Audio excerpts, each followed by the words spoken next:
Cho'ng Badr g'azoti. Islom tarixidagi tunji hal qilg'uch jang maydoni. G'azotning sababi. Oldingi bobda Ushayra g'azoti haqida so'z qilganda, Makkadan Shamga ketayotgan Quraysh karvoni payg'ambar alayhisolamning qo'liga tushmay qochib qutulib olgan degan edik. Bu karvonning Shamdan Makkaga qaytish vaqti yaqinlab kelganda, Rasululloh shimol tarafga Talha ibn Ubaydulloh bilan Sa'd ibn Zaydni karvonning xabarini olishga avatdi. Ular Vura degan yergacha berib, karvonning yo'lini kuzatib turdi. Bir chaqda Abu Sufyan karvonni boshlab Sham tarafdan kirib kelibdi. Ular uchqandek yo'l yurib, Madinaga qaytib kelib, Rasulullohga ahvolni ma'lum qildi. Karvon Makkaliklarning 1000 tugiga qochlangan zo'r miqdordagi mol-mulklarni elib kelyotdi. Uning umumiy qiymati kam deganda 50,000 dinar oltindan oshadi. Karvonda faqat 40 tak odam billa edi.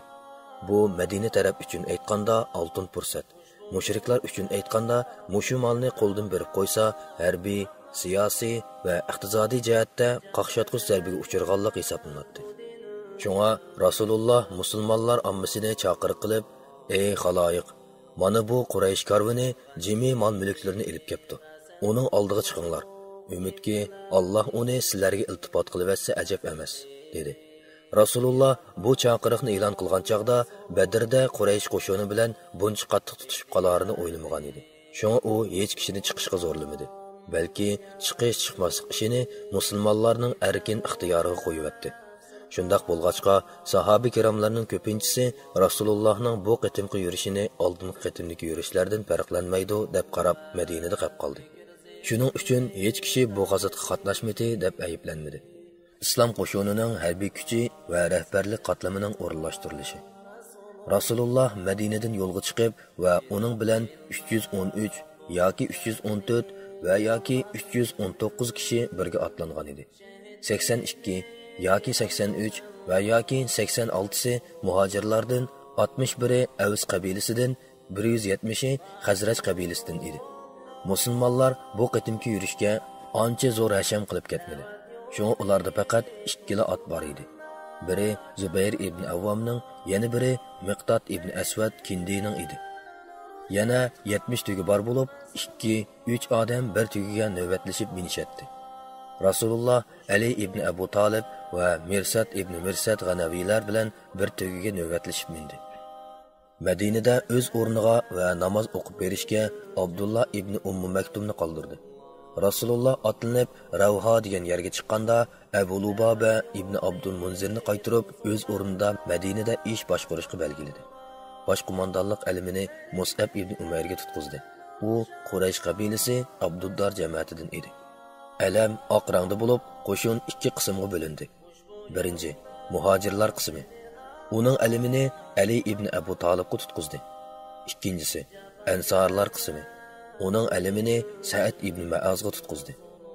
Qo'shinning o'ng qanot rahbarligiga Zubayr ibn Avvomni, so'l qanot rahbarligiga Miqdad ibn Aswadni mas'ul qildi. Chunki bular yuqorida aytganimizdek qo'shindagi birdan-bir otliqlar edi.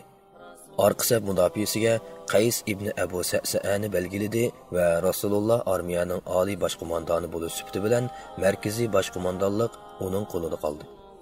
Rasululloh sahobalarning to'liq tayyorlik qilib olishini kutib o'ltirmayla yo'lga chiqdi.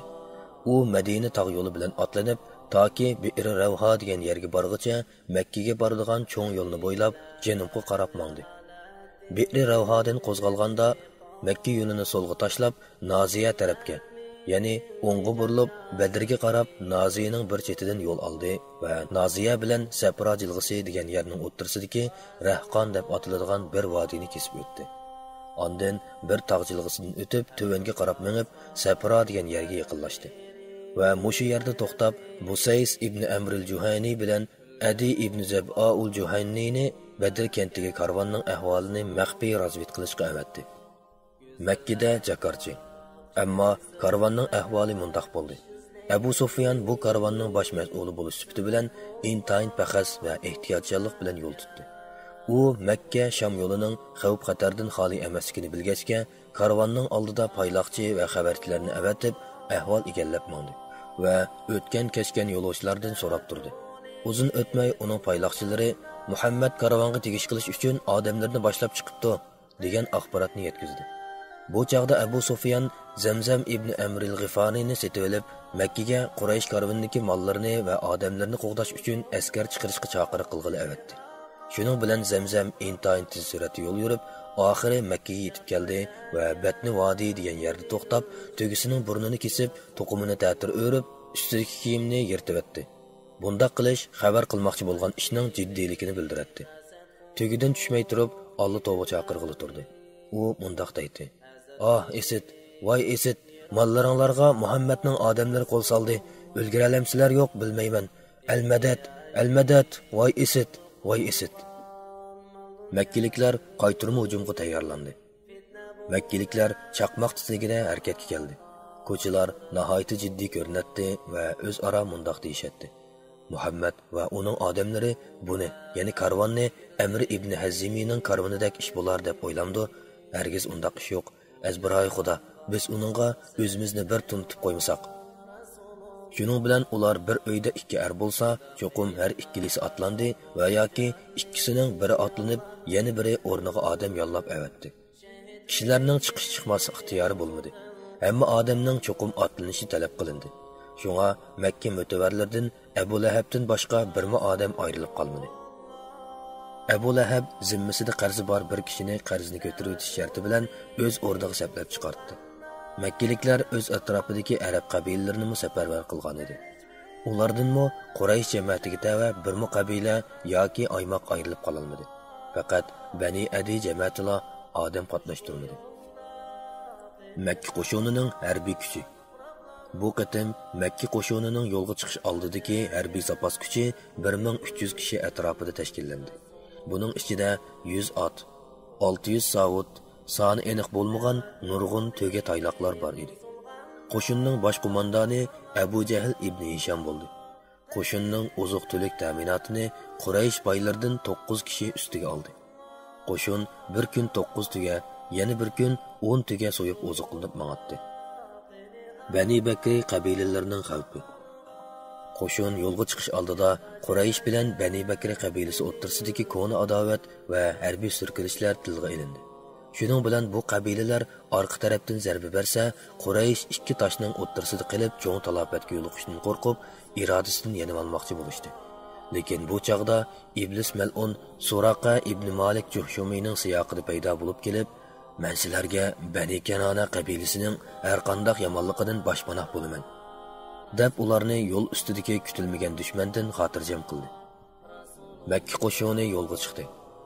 Quraysh doiralari shaytonning va'dasi bilan ko'nglini taskin topqizgandan keyin Alloh tasvirlab aytgandek takburona kishilarga ko'z-ko'z qilish va Allohning yo'lidan to'sish maqsadida Makkadan yo'lga chiqdi va Rasululloh aytgandek ular Allohga va Allohning payg'ambariga qarshi g'azab nafrati va temir qalqonlarini ko'tarib, ularga cho'qim to'sish maqsadida Rasulullohning qo'l silishga jur'at qilganidan qattiq cho'chigan va chekidan oshgan g'azab nafrati bilan Madinaga qarab yo'lga chiqdi.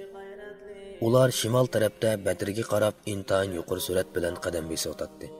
Yo'l yurib Vadi Usupan, Qadid, andin Juhfalarni besib o'tdi va Juhfaga borganda Abu Sufyanning ularga yangidan yo'llagan mundaq bir axborotini topshirib oldi. Axborotda sizlar karvondagi odam va mol-mulklarni qo'g'dash uchun chiqqan ekansizlar, Alloh uni o'z panohida saqladi. Shunga qaytinglar. Vassalom deyilgan edi. Karvonning qutulib qolish jarayoni mundaq bo'ldi. Abu Sufyan Makka Sham cho'ng yo'lida janubga qarab intayin ehtiyotchanlik va sagaklik bilan qadam bosotdi. U oldin kuzatish va axborot yetkazish harakatlarini hassilab jiddiylashtirgan edi. U Badrga yaqinlab kelganda o'zi bevosita karvondan eshib kelib, Majdi ibn Amri bilan uchrashdi va uningdan Madina taraf to'g'riliq gap so'radi. Majdi uningga "Men g'ayri ahvol sezmadim. Biroq uloqliq ikki kishi kelib, ovi do'vining keyniga to'gillarini so'ktirib qo'yib, tulumlariga suv qachilab qo'pib ketganligini ko'rdim" dedi. Shuning bilan Abu Sufyan darhol Majdi ishorat qilgan halqa yerga kelib, u yerdagi to'gining yangi oyoqlarini qo'liga ilib uvab baxtdi. Va uningdagi xorma uruqchilarini ko'rib cho'chib ketdi va "Azbiroy Xudo, bu cho'qim Yasrab, ya'ni Madinaning halpini yegan to'gining moyqi" dedi-da, darhol karvonning oldiga qaytib, Badrdan o'tadigan cho'ng yo'ldan karvonning yo'nalishini o'zgartib, kun petish tarafga, ya'ni dengiz sohili tarafga qayrilib mangdi va bu orqali karvonni Madina qo'shinining qo'liga tushib qolishdan saqlab qoldi. Hamda Makka qo'shini Juhfida topshirib olgan ilk axborotni yo'llab o'tgan edi. Makka qo'shinining qaytmoqchi bo'lganligi va orada ixtilof yuz berganligi. Makka qo'shini Abu Sufyanning yangi axborotini topshirib olgandan keyin qaytib ketish irodasi keldi.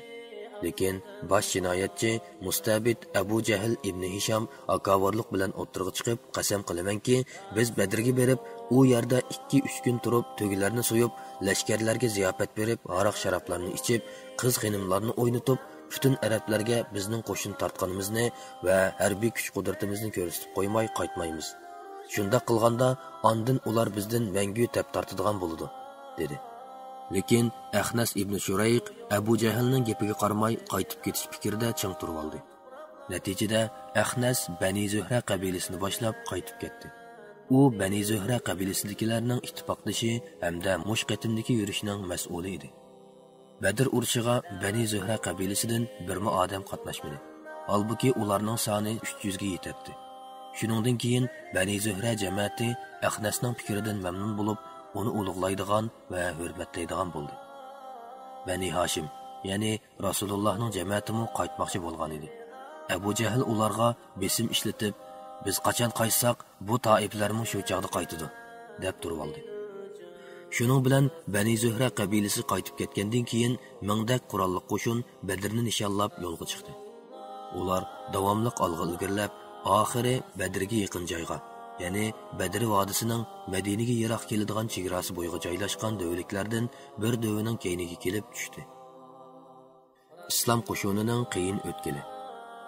Madina qo'shinining axborotchilari Rasulullohga u Vadi Zafron degan joyda ketayotgan chig'ida karvonning qochib ketganligi va Makkadan zo'r ko'lamli qo'shin tashkillanib chiqqanligi to'g'risida ma'lumot yetkazgan edi. Payg'ambar alayhisalom orqa-orqadan topshirib olgan bu ma'lumotlarni atrofli tahlil qilish orqali bu qitim hamon qonliq to'qinishdan saqlanqili bo'lmaydiganligini, uning uchun cho'qim jasorat va shijoat bilan yuraklik holda dadil qadam tashlab olg'a ilgirlashning zarur ekanligini jazmlashtirgan edi. Shak shubhisizki, navoda Rasululloh bu qitim Makka qo'shinining mushu rayonlarda moli qaylab yurishiga yo'l qo'ydigan bo'lsa, bu Quraysh harbiy kuchi va siyosiy jihatdagi ustunligiga madad berganlik, hatto uni Astriddan qo'llaganlik bo'lib qoladi. Hamda musulmonlarni gapi o'tmas, ojiz, xor va bechora holatga tushirib qo'ydi. Balki texi buningdan keyin islom harakati jonsiz jasadga aylanib qolishi va mushu atrofdagi islom diniga o'chmanlik bilan qaraydiganlarning hammasi amdilikda yuragi tomshib, yomonlikqa jur'at qiladigan bo'lib qolishi mumkin. Bu nom shuhrat deganlarni qo'yib turib, eng muhimi ko'z oldimizdagi hozirgi vaziyatni olaylik.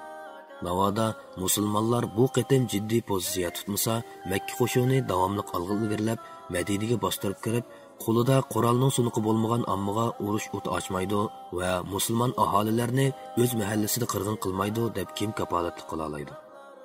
Shundoq ekan, Madina taraf azroqli bexastalik qilib, o'zini urushdan qochirsa, musulmonlarning nom shuhratiga emas, balki mavjudligiga og'ir xavf yetadi albatta. Harbiy kengayish yig'ini.